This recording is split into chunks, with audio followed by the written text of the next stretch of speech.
അങ്ങനെ അവൾ ഡിവോഴ്സ് ചെയ്യാമെന്ന് പറഞ്ഞ മുതൽ അവന് ഉറക്കമേ വരുന്നുണ്ടായിരുന്നില്ല. അപ്പോൾ അവന് അവളുടെ എക്സ് ബോയ് ഫ്രണ്ട് വിളിച്ച് റെസ്റ്റോറൻറ്റിലേക്ക് വരാനായി പറഞ്ഞു. എക്സ് ബോയ് ഫ്രണ്ട് വിളിച്ചത് കാരണം അവനിട്ട് ഒരു പണി കൊടുക്കാമെന്ന് കരുതി അവിടെയുണ്ടായ കോസ്റ്റ്ലി ആയിട്ടുള്ള ഫുഡെല്ലാം അവൻ ഓർഡർ ചെയ്യുന്നു. എന്നിട്ട് എക്സ്, ഞാൻ നിന്നെ ഇപ്പോഴും സ്നേഹിക്കുന്നുണ്ട്, നമുക്ക് വിവാഹം ചെയ്യാം, എനിക്ക് കാറുണ്ട് വീടുണ്ടെന്ന് പറയുമ്പോൾ ആ സെക്കൻഡ് ഹാൻഡായ കാറാണോ പിന്നെ ആ വീട്, നിന്റെ വീട് ലോൺ ഇതുവരെ തീർന്നിട്ടില്ലല്ലോ എന്നവൻ പറയുമ്പോൾ അവൻ്റെ വിഷയം എടുത്തിട്ട് പറയുകയാണ്, നീ മിസ്റ്റർ ഫൂനോട് വളരെ ക്ലോസ് ഫ്രണ്ട്സ് ആണല്ലോ, അതുകൊണ്ട് എനിക്കൊരു നല്ല ജോബ് പൊസിഷൻ വാങ്ങിത്തരാനായി പറയുമ്പോൾ അതിനവൻ സമ്മതിക്കുന്നില്ല. ഇവനും അത് കേൾക്കുമ്പോൾ ദേഷ്യമാണ് വരുന്നത്. ഇത്രയും നേരം മര്യാദയ്ക്ക് സംസാരിച്ചിട്ട് പറ്റില്ല എന്ന് പറഞ്ഞപ്പോൾ അവൻ ഡോറ് ക്ലോസ് ചെയ്ത് അവളുടെ അടുത്തേക്ക് പോകുന്നു. ഇവിടെ അവൻ ഇതേ ഹോട്ടലിലായിരിക്കും വന്നെന്ന് കരുതി വന്നു ചെല്ലുമ്പോൾ റൂമിൽ നിന്ന് സൗണ്ട് കേൾക്കുന്നു. അവൾ ഡോറ് ഓപ്പൺ ചെയ്യാൻ ട്രൈ ചെയ്യുമ്പോൾ മെങ്ങ് പെട്ടെന്ന് വന്ന് ആ ഡോറ് ചവിട്ടി പൊട്ടിച്ച് അകത്തേക്ക് കടക്കുന്നു. നോക്കുമ്പോൾ ഫൂ ആണല്ലോ വെന്നിൻ്റെ ബോഡിയിലുള്ളത്. അവനെ അടിച്ചിട്ട് ഒരു പരുവമാക്കിയിരിക്കുകയാണ്. മെങ്ങുടനെ നിനക്കൊന്നും പറ്റില്ലല്ലോ എന്ന് പറഞ്ഞു വരുമ്പോൾ അവൾ മെങ്ങിനെ തള്ളിയിട്ടിട്ട് അവനെ ഹഗ് ചെയ്യുകയാണ്. ഒരുപാട് ഫീൽ ആവുകയാണ്. ഇവിടെ എക്സ് അവളാണ് എന്നെ അടിച്ചിട്ടത്, അവൾക്കെതിരെ കേസ് ഞാൻ കൊടുക്കുമെന്ന് പറയുമ്പോൾ എടാ നായെ, ക്യാമറ വരെ ഉണ്ട്, നീ റേപ്പ് ചെയ്തതാണെന്ന് അതിൽ കണ്ടാൽ മനസ്സിലാകും, ഇങ്ങനെ നുണ പറയരുത് എന്ന് പറഞ്ഞ് അവൾ അവനിട്ടൊരു ചവിട്ട് കൊടുക്കുകയാണ്. ഫൂ വെന്നിനെ കൂട്ടിക്കൊണ്ടു പോകുന്നു. എന്നാൽ മെങ്ങിന് വെന്നിനെ ഇഷ്ടമാണെന്നറിയുന്ന എക്സ് അതിനെ ഹെൽപ്പ് ചെയ്യാമെന്ന് പറയുമ്പോൾ മെങ്ങ് അവനെ ആട്ടിപ്പായിക്കുകയാണ്. ഇവിടെ വെന്ന് അവളുടെ ശരീരത്തിൽ മുറിവ് പറ്റിയത് കാരണം മെഡിസിൻ എല്ലാം ഇട്ടുകൊടുക്കുമ്പോൾ നീ എന്നെക്കുറിച്ചാണോ വിഷമിക്കുന്നതെന്ന് ഫൂ ചോദിക്കുന്നു. ഇതെൻ്റെ ബോഡിയല്ലേ, എൻ്റെ ബോഡിയിലല്ലേ പരിക്ക് പറ്റിയിരിക്കുന്നത്, അതിനാണ് ഞാൻ ഇത്ര വിഷമിക്കുന്നത് പറയുന്നു. ആക്ച്വലി വെന്നിന് ഫൂനെ ഇഷ്ടപ്പെടാൻ തുടങ്ങിയിട്ടുണ്ട്. എന്നാൽ മെങ്ങ് എന്നെ രക്ഷിക്കാനായിട്ട് വരുമെന്ന് ഞാൻ ഒട്ടും പ്രതീക്ഷിച്ചില്ല, മാസമായിട്ടല്ലേ ഡോറെല്ലാം അടിച്ച് പൊട്ടിച്ചത്, അകത്തേക്ക് കയറിയത് എന്ന് മെങ്ങിനെ പൊക്കി പറയുമ്പോൾ ഫൂനത് ഒട്ടും പേടിക്കുന്നില്ല. അതുകൊണ്ട് അവൾ മെങ്ങിനെ സ്വപ്നം കാണുന്നത് നിർത്തിക്കാൻ എനിക്ക് കല്യാണം കഴിഞ്ഞുള്ള കാര്യം ഞാൻ അവളോട് വെളിപ്പെടുത്തിയിട്ടുണ്ടെന്ന് ഫൂ പറയുമ്പോൾ ദേഷ്യം വന്നവൻ നീയൊക്കെ എന്തിനാ അതൊക്കെ പറയാൻ പോയതെന്ന് പറഞ്ഞ് മുറിവ് പറ്റിയിടത്തിൽ വെന്നൊരു കുത്തു കൊടുക്കുന്നു. അടുത്ത ദിവസം ഫൂ എക്സിന്റെ പേരിൽ ഒരു കംപ്ലൈന്റ് രജിസ്റ്റർ ചെയ്തതിനാൽ എക്സ് അവൾക്കിട്ടൊരു പണി കൊടുക്കാനായി മെങ്ങിന് ഹോട്ടൽ റൂമിന്റെ ഒരു കീ കൊടുക്കുകയും നേരെ വെന്നായ ഫൂ കുടിക്കുന്ന ടീയിൽ മയക്കുമരുന്ന് കലർത്തുന്നു. ഇവിടെ ഫൂ വരുമ്പോൾ അവൾ വാങ്ങിച്ചത് തന്നതായിരിക്കും എന്ന് കരുതി ആ ടീ മൊത്തം കുടിക്കുകയാണ്. ശേഷം മയങ്ങിയ ഫൂനെ എക്സ് ഹോട്ടൽ റൂമിലേക്ക് കൊണ്ടുവന്ന് ഇട്ടിട്ട് പോകുന്നു. ഇവിടെ മെങ്ങ് പോണോ വേണ്ടോ എന്ന് ചിന്തിക്കുകയാണ്. എന്നാൽ വെന്ന് അന്ന് പറഞ്ഞ കാര്യമൊക്കെ ഓർക്കുമെങ്കിലും മെങ്ങ് എന്തായാലും പോയി നോക്കാമെന്ന് കരുതി അങ്ങോട്ടേക്ക് പോയി ചെല്ലുമ്പോൾ അവിടെ ആരും തന്നെ ഉണ്ടാകുന്നില്ല. എന്താണ് സംഭവിച്ചെന്ന് വെച്ചാൽ എക്സ് ഫൂനെ മയക്കിക്കൊണ്ട് പോകുന്നത് വെന്ന് എക്സിനെ ഫോളോ ചെയ്ത് വന്നിരുന്നു. സോ വെന്നാണ് ഫൂനെ ആ റൂമിൽ നിന്ന് മാറ്റിയത്. എന്നാൽ ഫൂനെ മയക്കുമരുന്ന് കൊടുത്തത് കൊണ്ട് തന്നെ വെന്നിനെ കണ്ടുടനെ അവളുടെ ഡ്രസ്സെല്ലാം അഴിച്ച് അന്ന് രാത്രി രണ്ടുപേരും സ്പെൻഡ് ചെയ്യുന്നു. അടുത്ത ദിവസം എഴുന്നേൽക്കുമ്പോൾ അവരവരുടെ സോൾ വീണ്ടും പഴയ രീതിയിലേക്ക് തിരിച്ചു വരികയും പിന്നിന് അവരുടെ ബോഡിയിൽ വന്നപ്പോൾ ഒരുപാട് ഹാപ്പിയും. കണ്ണാടി നോക്കുമ്പോൾ അവൾക്ക് ചെറുതായിട്ട് വെയിറ്റ് വെച്ച് തോന്നുന്നു. നേരെ ചെന്ന് ചെക്ക് ചെയ്യുമ്പോൾ 6 കിലോ ആണ് കൂടിയിരിക്കുന്നത്. ശേഷം ഓഫീസിൽ അസിസ്റ്റന്റ് കോഫി വന്ന് ഫൂന് കൊടുക്കുമ്പോൾ അതിൽ പഞ്ചസാരയില്ലെന്ന് പറഞ്ഞ് അസിസ്റ്റന്റിനെ ആട്ടിപ്പായിക്കുകയാണ്. ഫൂ ആണെങ്കിൽ വെന്നിനെ കാണാനായി വരുമ്പോൾ അവൾക്ക് വയറുവേദനയായതുകൊണ്ട് തന്നെ ഇന്ന് ലീവാണെന്ന് പറയുന്നു.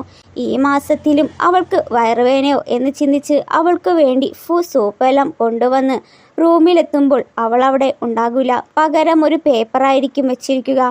അവരവരുടെ സോയിൽ റിട്ടേൺ വന്നാൽ ഡിവോഴ്സ് ചെയ്യാമെന്നും ഞാൻ ഈ വീട് വിട്ടിറങ്ങുകയാണെന്ന് പറഞ്ഞ് എഴുതി വച്ചിരിക്കുന്നു. ഇത് കണ്ട ഫൂന് ആകെ ശോകമാവുകയാണ്. ഇവിടെ വെന്ന് മെങ്ങിനെ മീറ്റ് ചെയ്യാൻ വന്നിരിക്കുകയാണ്. മെങ്ങ് വീണ്ടും അവൻ എന്തിനാണ് പോയതിനുള്ള കാര്യം എക്സ്പ്ലെയിൻ ചെയ്യാൻ പോയപ്പോൾ ഇവൻ വീണ്ടും എന്നെ പ്രപ്പോസ് ചെയ്യാനാണ് തുടങ്ങുന്നതെന്ന് മനസ്സിലാക്കിയ വെന്ന് ഞാൻ അന്ന് നിങ്ങളെ സ്നേഹിച്ചിരുന്നു, പക്ഷേ ഇപ്പോൾ എൻ്റെ മനസ്സിൽ വേറൊരുത്തനാണെന്ന് പറയുമ്പോഴേക്കും അത് ഫോ ആണെന്ന് മെങ്ങിന് നല്ലോണം അറിയാം. ഇനി വേറെ ഒന്നും സംസാരിക്കാനില്ലാത്തതുകൊണ്ട് തന്നെ അവൾ പോകാനൊരുങ്ങുമ്പോൾ മെങ്ങ് ലാസ്റ്റായിട്ട് അവളെ ഹഗ് ചെയ്തിട്ട് ക്ഷമ പറയുകയും നീ എവിടെയായാലും ഹാപ്പി ആയിട്ട് ഇരിക്കണമെന്ന് പറഞ്ഞ് മെങ്ങ് പോകുന്നു. എന്തായാലും നിങ്ങൾക്കും ബെസ്റ്റായിട്ടുള്ള ഒരു പാർട്ട്ണറെ കിട്ടും, ഓൾ ദി ബെസ്റ്റ് എന്ന് വെന്ന് മനസ്സിൽ പറഞ്ഞു പോകുമ്പോഴേക്കും അവളുടെ സ്റ്റെപ്പ് മദർ അവളുടെ പേരിലെടുത്ത ലോണ് വാങ്ങിച്ചത് തിരിച്ചടയ്ക്കാത്തതിനാൽ ക്യാഷും ചോദിച്ച് രണ്ടുപേരും വരുന്നു. ഞാനൊന്നുമല്ലല്ലോ ലോൺ എടുത്തവരോട് പോയി ചോദിക്കാനായി വെന്ന് പറയുമ്പോൾ ഇങ്ങനെ കൈ പിടിച്ച് കൊണ്ടുപോകാനായി ശ്രമിക്കുമ്പോൾ കറക്റ്റ് ടൈമിൽ ഫൂ വന്ന് അവളെ സേവ് ചെയ്യുന്നു. എന്നിട്ട് അവൾ ഫൂവിനോട് കുറച്ച് ക്യാഷ് തരുമോ ചോദിച്ച് നേരെ അവളുടെ സ്റ്റെപ്പ് മദറിൻ്റെ അടുത്തേക്ക് പോകുന്നു. എന്നിട്ട് അവർക്ക് കൊടുക്കേണ്ടതെല്ലാം കൊടുത്തിട്ട് ലോൺ അടയ്ക്കാനായി 1 മില്യൺ കൊടുക്കുകയാണ്. ഇനി നിങ്ങളും ഞാനും യാതൊരു ബന്ധമില്ലെന്നും ഒരു എഗ്രിമെൻറ്റിൽ സൈൻ ചെയ്ത പേപ്പറുമായി പോകുന്നു. ശേഷം ഫൂൻ്റെ വീട്ടിൽ നിന്ന് അവളുടെ സാധനങ്ങളും എടുത്തിട്ട് പോവുകയാണ്. എന്നാൽ രണ്ടുപേർക്കും പിരിയാനേ മനസ്സില്ല. നിനക്ക് എന്തായാലും പോകണമെന്ന് ഫൂ ചോദിക്കുമ്പോൾ നിങ്ങളല്ലേ ആദ്യം പറഞ്ഞത് നമ്മുടെ ബോഡിയിൽ റിട്ടേൺ വന്നാൽ ഡിവോഴ്സ് ചെയ്യാമെന്ന്. ഇപ്പോൾ നമ്മുടെ ബോഡിയിൽ വന്നു, ഇനി ഇവിടെ നിന്നാൽ ശരിയാവില്ലെന്ന് പറഞ്ഞ് അവൾ ബാഗ് എടുത്ത് പോകുമ്പോഴേക്കും കറക്റ്റ് ടൈമിൽ അവിടേക്ക് ഫൂൻ്റെ അമ്മ വന്നു. അമ്മ വന്നത് കാരണം അവൾ ആ ബാഗ് മറച്ച് വെച്ച് അമ്മയെ അകത്തേക്ക് കൂട്ടിക്കൊണ്ട് പോവുകയാണ്. ഇപ്പോൾ അമ്മ വെന്നിനോട് രഹസ്യമായിട്ട് എൻ്റെ മകന് എല്ലാം നോർമലായിട്ടല്ല ഇരിക്കുന്നത് എന്ന് അന്വേഷിക്കുമ്പോൾ ഫൂ ഇതെല്ലാം കേൾക്കുകയും നോർമലായിട്ടാണ് എന്താണമ്മേ എന്ന് ചോദിക്കുന്നു. ശേഷം അന്ന് രാത്രി അമ്മ വീട്ടിലുള്ളത് കൊണ്ട് തന്നെ ഫൂ വെന്നിന് കിസ് ചെയ്യാൻ ട്രൈ ചെയ്യുകയാണ്. ഇതെല്ലാം ആവശ്യമാണോ എന്ന് വെന്ന് ചോദിക്കുമ്പോൾ വീണ്ടും കിസ് ചെയ്താൽ സോയിൽ മാറുമെന്ന് കരുതി ഫൂ അവളെ മാറ്റിക്കിടത്തി ഉറങ്ങുകയാണ്. അടുത്ത ദിവസം വെന്ന് കിസ് ചെയ്താൽ വീണ്ടും സോയിൽ മാറുമോ എന്ന് ചിന്തിച്ച് അവളുടെ ഫ്രണ്ടിനോട് ഞാൻ ഇന്നലെ ഒരു റൊമാൻറ്റിക് ഡ്രാമ കണ്ടിരുന്നു, അതിൽ ഹീറോയിനെ കിസ് ചെയ്യാൻ വന്നു, പക്ഷെ ചെയ്യാതെ പോയെന്ന് പറയുമ്പോൾ ഫൂ നിന്നെ കിസ് ചെയ്യാൻ വന്നു എന്ന് ഫ്രണ്ട് ചോദിക്കുമ്പോൾ ഇല്ലില്ല ഇത് ഡ്രാമയാണെന്ന് പറഞ്ഞ് സമാധാനിപ്പിക്കുന്നു. എന്നാൽ അവളുടെ ഫ്രണ്ട് ഏകദേശം അറിയാം അവർക്ക് രണ്ടുപേർക്കിടയിലും എന്തോ ഉണ്ടെന്ന്. ശേഷം വെന്ന് ഫൂനെ കാണാനായി ക്യാബിനിലേക്ക് വരുമ്പോൾ അവിടെ ഒരു ലേഡിയെ കാണുകയാണ്. അത് മറ്റാരുമല്ല ഫൂൻ്റെ മറ്റൊരു ഫിയാൻസിയാണ്. ഇവളുടെ പേരാണ് ലിന്ന്. ഫൂൻ്റെ മുത്തശ്ശനും ലിന്നിൻ്റെ മുത്തശ്ശനും ഇവർ ചെറുതിലായിരുന്നപ്പോൾ മാരേജ് ഫിക്സ് ചെയ്തവരായിരുന്നു. ലിന്ന് വിവാഹ നിശ്ചയ സർട്ടിഫിക്കറ്റ് അവൾക്ക് കാണിക്കുമ്പോൾ ഞങ്ങൾക്ക് രണ്ടുപേർക്കും വിവാഹം കഴിഞ്ഞത് നിങ്ങൾക്കറിയില്ലേ എന്ന് വെന്ന് ചോദിക്കുമ്പോൾ ഫൂ അവിടേക്ക് വരുന്നു. ലിന്നുടനെ വെന്നിൻ്റെ മുന്നിൽ വെച്ച് അവൻ്റെ കൈ പിടിക്കുകയാണ്. അത് കണ്ട വെന്നിന് ഒരുപാട് ഫീൽ ആവുകയും വെന്നുടനെ നിങ്ങളുടെ ഫിയാൻസിയോട് നിങ്ങൾ തനിയെ സംസാരിക്കുക, ഞാൻ പോകാമെന്ന് പറയുമ്പോൾ ഫൂ അവളെ പിടിച്ചു നിർത്തുന്നു. ഇവളൊരു സാധാരണ എംപ്ലോയി അല്ലേ, ഇവളെ ഡിവോഴ്സ് ചെയ്യാനായി ലിന്ന് പറയുമ്പോൾ ദേഷ്യം വന്ന ഫൂ കൈ മാറ്റിയിട്ട് ഞാനൊന്നും നിന്നെ വിവാഹം ചെയ്യില്ല, നമ്മുടെ മുത്തശ്ശന്മാർ ചെറുതിലെ മാരേജ് ഉറപ്പിച്ചതാണ്, അതിനെനിക്കൊന്നും ചെയ്യാനും പറ്റില്ല, നീ സീരിയസ് ആയിട്ട് എടുക്കേണ്ട കാര്യമില്ല, എനിക്ക് ഇവളെയാണ് ഇഷ്ടം, ഇവളെ മാത്രമാണ് എൻ്റെ ഭാര്യ, ഇവളെ വിഷമിപ്പിക്കുന്ന ഒരു കാര്യം ഞാൻ ചെയ്യില്ലെന്ന് പറയുമ്പോൾ ലിന്ന് വന്നത് കോപ്പറേഷൻ ആയിട്ടാണെന്ന് പറഞ്ഞ് ആക്ട് ചെയ്യുന്നു.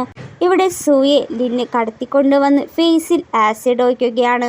ശേഷം ലിന്ന് കമ്പനി പ്രൊജക്റ്റ് എല്ലാം ക്ലിയർ ആയിട്ട് എക്സ്പ്ലെയിൻ ചെയ്യുന്നത് കണ്ട് സ്റ്റാഫ് എല്ലാം മിസ്റ്റർ ഫൂവും ലിന്നുമാണ് കറക്റ്റ് കപ്പിൾസ് എന്ന് പറഞ്ഞിരിക്കുമ്പോൾ അത് കേട്ട് വന്ന ലിന്ന് എനിക്കും മിസ്റ്റർ ഫൂനും ചെറുതിലെ വിവാഹം ഉറപ്പിച്ചതാണ്, എന്നാൽ അത് ഞങ്ങൾ രണ്ടുപേരും വലിയ സീരിയസ് ആയിട്ട് എടുത്തില്ല, എന്നിട്ട് വെന്നും മിസ്റ്റർ ഫോവും വിവാഹം കഴിഞ്ഞുള്ള കാര്യം സ്റ്റാഫിനോട് പറഞ്ഞ് അവളോട് പോവുകയാണ്. പക്ഷേ ഇത് സ്റ്റാഫുകൾക്കിടയിൽ അവൾ വെറും എംപ്ലോയി അല്ലേ, അവളെ വീട്ടുജോലിക്കായിരിക്കും ബോസ് ചിരിക്കുന്നത് എന്നുള്ള വാർത്ത ആ കമ്പനി മുഴുവൻ പരക്കുകയും ഇത് കേൾക്കുന്ന വെന്നിന് ആകെ വിഷമമാകുകയും ഫൂവിന്റെ ചെവിയിലെത്തുമ്പോൾ ദേഷ്യമെന്നവൻ എല്ലാവർക്കും മുന്നിൽ വെച്ച് വെന്നാണ് എൻ്റെ ഭാര്യ എന്ന് അനൗൺസ്മെന്റ് ചെയ്ത് ഇനി ആരെയും ഇവളെ മോശമായിട്ട് പറയരുത്, ഈ ഒരു വിഷയം വീണ്ടും എടുത്തിട്ടാൽ ആരാണോ പറഞ്ഞത് അവരെ ഈ കമ്പനിയിൽ നിന്ന് പുറത്താക്കുമെന്ന് പറയുന്നു. ഇത് കണ്ട് വെന്നിൻ്റെ ഫ്രണ്ട് മിസ്റ്റർ ഫൂന് റൊമാൻറ്റിക്കായി വരുന്നുണ്ടല്ലോ എന്ന് പറഞ്ഞ് കളിയാക്കുമ്പോൾ വെന്ന് അവനെ ഓടിക്കുകയാണ്. പക്ഷേ അവിടെ നടന്ന എല്ലാ സംഭവം കണ്ട് ദേഷ്യം വരികയാണ് ലിന്നിന്. അതിനുശേഷം ഫൂ ബിസിനസ് ട്രിപ്പിലായിരിക്കും. തിരിച്ചു പോകുമ്പോൾ വെന്നിന് വേണ്ടി ചെയിൻ വാങ്ങാമെന്ന് കരുതി അവൾക്ക് ഏത് മോഡൽ ഡിസൈനാണ് ഇഷ്ടമെന്ന് ഫ്രണ്ടിനോട് ഹെൽപ്പ് ചോദിക്കുന്നു. ഇവളും അവൾക്ക് കാണിച്ച് ഏത് ഡിസൈനാണ് നിനക്ക് ഇഷ്ടമെന്നുള്ളത് അതിൽ സെലക്ട് ചെയ്യാൻ പറഞ്ഞതും ഇവൾക്കും ഇഷ്ടപ്പെട്ടത് ഒരെണ്ണം സെലക്ട് ചെയ്യുന്നു. അടുത്ത ദിവസം ലിന്ന് വെന്നിന് ഒരു ഫയൽ കൊടുക്കുകയാണ്. അത് സൂക്ഷിച്ചു വെച്ചോന്നും നാളെ ഡിസൈന് കാണിക്കേണ്ടതാണെന്ന് പറഞ്ഞിട്ട് പോവുകയാണ്. ഇവളും ആ ഫയല് അവളുടെ കബോർഡിലേക്ക് വെച്ച് ഫ്രണ്ടിനൊപ്പം പുറത്തേക്ക് പോകുന്നു. ആ സമയത്ത് ലിന്ന് വീണ്ടും വന്ന് വെന്നിന് കൊടുത്ത അതേ ഫയൽ എടുത്ത് കീറി കളയുകയാണ്. എന്തിനാണെന്ന് വെച്ചാൽ അവളെ ഓഫീസിൽ നിന്ന് പുറത്താക്കാൻ വേണ്ടിയാണ്. അടുത്ത ദിവസം മീറ്റിംഗിൽ വെച്ച് വെന്നിന് കൊടുത്ത ഫയല് അവളുടെ ഫ്രണ്ടിനോട് വാങ്ങിച്ചു കൊണ്ടുവരാനായി ഏൽപ്പിക്കുമ്പോൾ ഫ്രണ്ട് വെന്നിനോട് ഫയല് ചോദിക്കുമ്പോൾ അവൾ എല്ലായിടത്തും തേടിയിട്ടും ആ ഫയൽ മാത്രം കാണുന്നില്ല. ഇക്കാര്യം അവൾ ഡിസൈനറിനോട് പറയുമ്പോൾ അയാൾ ചീത്ത പറയുകയാണ്. ഇത് മിസ്റ്റർ ഫൂന്റെ ഭാര്യയാണെന്ന് ലിന്ന് പറഞ്ഞിട്ടും ആരുടെ ഭാര്യയാണെങ്കിലും എനിക്കെന്താന്ന് പറഞ്ഞ് അവളെ ഒരുപാട് ചീത്ത പറയുന്നു. ലിന്നാണെങ്കിൽ എൻ്റെ മേലാണ് തെറ്റ്, ഞാനിതിൽ റെസ്പോൺസിബിലിറ്റി എടുത്തില്ല, പെൻഡന്റ് തരാമെന്ന് സമാധാനപ്പെടുത്തുന്നു. എന്നാൽ വെന്ന് അത് തടയുമെങ്കിലും ലിന്ന് നീ നിന്റെ ഭർത്താവ് ഇവിടെ ഇല്ലാത്തതുകൊണ്ട് തന്നെ വേറെ ചിന്തയിലാണ്, മിണ്ടാതെ വീട്ടിൽ പോയി റെസ്റ്റ് എടുക്കാൻ പറഞ്ഞ് അവളെ കമ്പനിയിൽ നിന്ന് പുറത്താക്കുന്നു. വെന്നിനാണെങ്കിൽ ആരും അവളെ സപ്പോർട്ട് ചെയ്യാനുമില്ല, ആകെയുള്ളത് ആ ഫ്രണ്ട് മാത്രമായിരിക്കും കൂടെ. ശേഷം അവൾ റിസൈൻ ചെയ്ത് പോകുന്ന ടൈമിൽ തന്നെ ഫൂ അവൾക്ക് വേണ്ടി കൊണ്ടുവന്ന ചെയിൻ കനയി വരുമ്പോൾ ഫ്രണ്ട് നടന്ന കാര്യമെല്ലാം ഫൂനോട് പറഞ്ഞതും ഇതിന് പിന്നിൽ വേറെ ആരെങ്കിലും ആയിരിക്കും ചതി. വെന്നെന്തായാലും അങ്ങനെ ചെയ്യില്ലെന്നും CCTV എല്ലാം ചെക്ക് ചെയ്യാനായി ഫ്രണ്ടിനോട് ഏൽപ്പിക്കുകയാണ്. വീഡിയോ ഇഷ്ടപ്പെട്ടെങ്കിൽ ലൈക്ക് ചെയ്ത് നെക്സ്റ്റ് പാർട്ട് വേണമെങ്കിൽ